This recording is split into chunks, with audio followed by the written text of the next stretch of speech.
How's it going, everybody? Flint from Flint and Steel Survival bringing this video today, and I'm going to be going through my grandpa's tackle box. So, first off, it's a Old Pal Woodstream.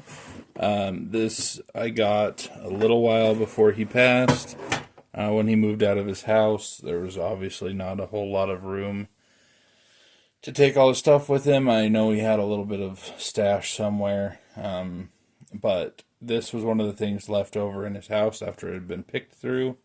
And obviously, some of my best memories are fishing with my grandpa. So I wanted this, so I couldn't leave it to get thrown in the trash. Plus, it's a classic tackle box.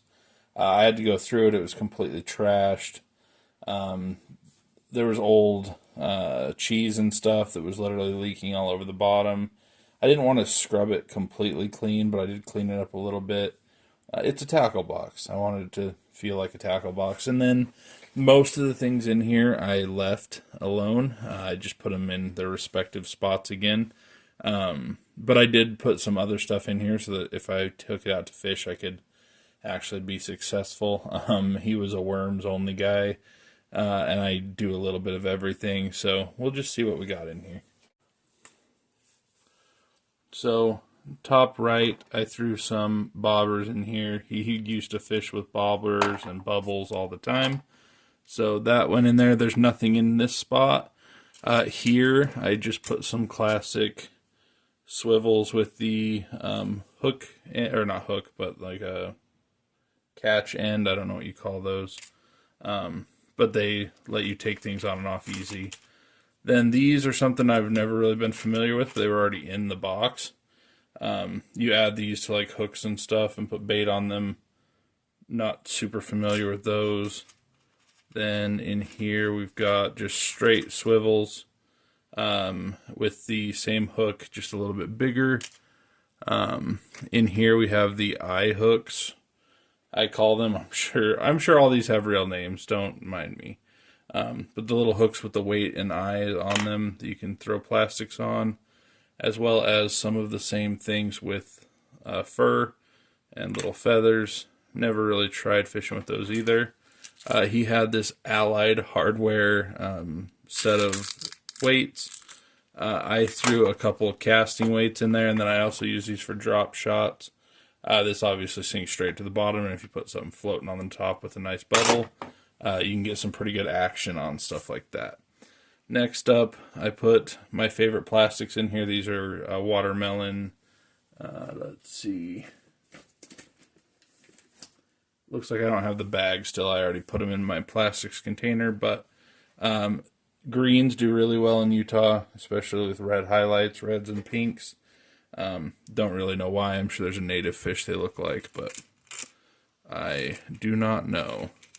In this one, I have both nice new J hooks as well as teeny tiny trebles. I actually know the name of those. Next up, I have medium trebles, and these were all brand new in his tackle boxes if he just bought them. Then over here, I have a whole mess of regular size J hooks. These ones are barbed with the eyelet, I think they're called, pushed forward. So these can get some pretty good action as you're reeling them in. Next up, we have some pretty basic spinners. These ones also have the little weight clackers, slightly bent, so their action's not going to be as good. But I really like fishing with spinners, so that was awesome. Then we've got a couple different size spoons. So this one's a monster. And then I have one that's the next size down.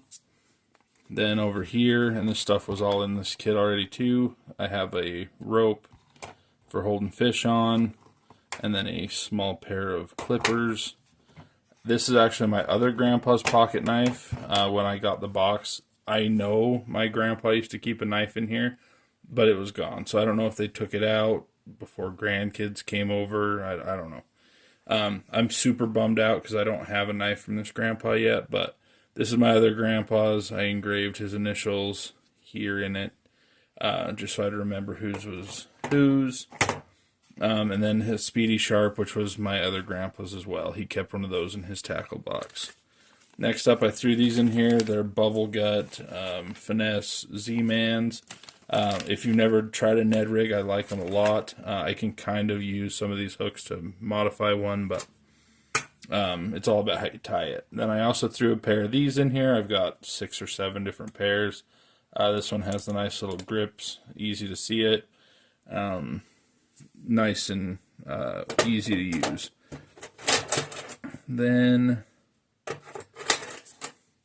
I have this, I think they're stainless,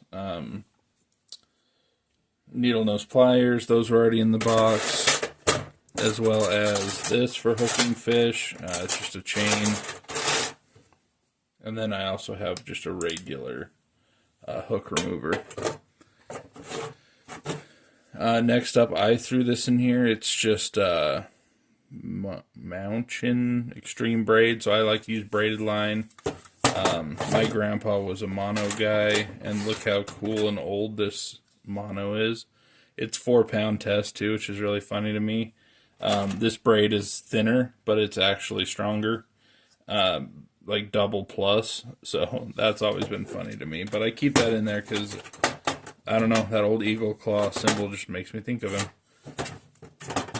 And then we've got Power Bait, and I threw this in there too because, like I said, all of it was expired and like leaking out of the container.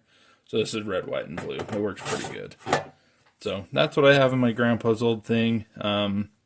My dad just out of the blue today said, hey, let's go fishing. So I'm going down there soon, and we'll actually get to go fishing. I don't think he and I have been out since I was 12 or 13, probably since I lost my last grandpa. But losing his dad, I think, made him realize he wanted to go out and try it again. Make sure we got a chance, like he didn't get a chance near the end. So thanks, guys, for watching. I'll catch you in the next one. Bye.